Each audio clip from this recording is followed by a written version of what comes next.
Jangan lupa subscribe di YouTube channel Metro TV News dan juga nyalakan notifikasinya. Di tengah pandemi COVID-19 ini, sejumlah wilayah di Indonesia juga harus berjibaku melawan bencana banjir yang tidak hanya mengancam keselamatan jiwa, namun juga mengganggu kesehatan masyarakat dan berpotensi memperluas penularan COVID-19. Apa saja langkah yang dilakukan oleh Satgas Penanganan COVID-19 untuk mengantisipasi bertambahnya jumlah kasus aktif COVID-19 di tengah bencana banjir? Kita akan tanyakan langsung kepada juru bicara Satgas Penanganan COVID-19, Profesor Wiku Adhisa Smito. Selamat sore, Prof. Wiku. Selamat sore, Mbak Fitri. Prof, bagaimana antisipasi penyebaran COVID-19 di tengah musibah banjir, terutama di dalam posko pengungsian yang kenyataannya sulit sekali menerapkan protokol kesehatan yang ketat? Ya, baik. Jadi memang bencana itu ada beberapa macam, bencana alam dan bencana non-alam. Kebetulan beberapa daerah sedang mengalami kedua bencana itu, yang penanganannya memang agak berbeda. Bencana alam dalam bentuk banjir, penanganannya melalui pengungsian. Sedangkan bencana non-alam sebenarnya di dalam sesuatu tempat yang tidak boleh ada kerumunan. Nah, ini kebetulan pengungsiannya potensi kerumunan, apalagi dalam keadaan yang harus terburu-buru dan cepat. Maka dari itu sudah kami ingatkan sejak awal seluruh pemerintah daerah, yaitu Satgas daerah, agar betul-betul mempersiapkan seluruhnya.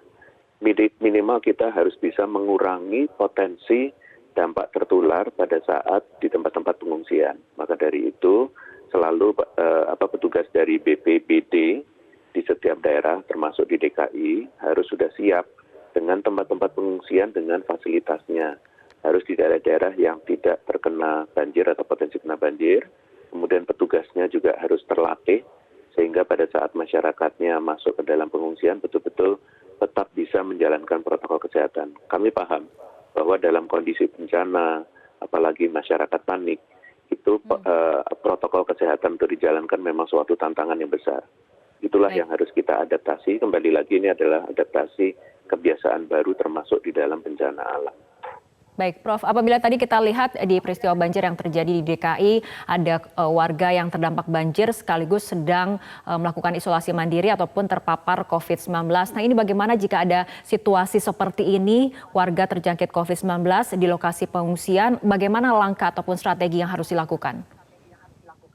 Ya, jadi Satgas daerah harus betul-betul antisipatif dalam kondisi seperti ini. Jadi isolasi mandiri yang dilakukan mungkin di rumah atau di tempat-tempat yang tersentral dan kemudian tempat itu ternyata terkena banjir, maka harus segera antisipasi dengan memindahkan ke tempat lain yang memang betul-betul aman. Dan di DKI kan sudah ada beberapa fasilitas hotel yang ditunjuk dan kemudian juga ada fasilitas dari Rumah Sakit Wisma Atlet yang mungkin bisa dimanfaatkan oleh pemerintah daerah dalam mengaturnya. Jadi semua ini harus diatur agar betul-betul dapat ditangani di tempat-tempat yang tersedia tersebut. Oke, untuk mencegah adanya penularan COVID-19 klaster pengungsian, ini bagaimana SOP mengenai penerapan ataupun melakukan tes antigen di posko pengungsian sendiri, Prof. Wiku?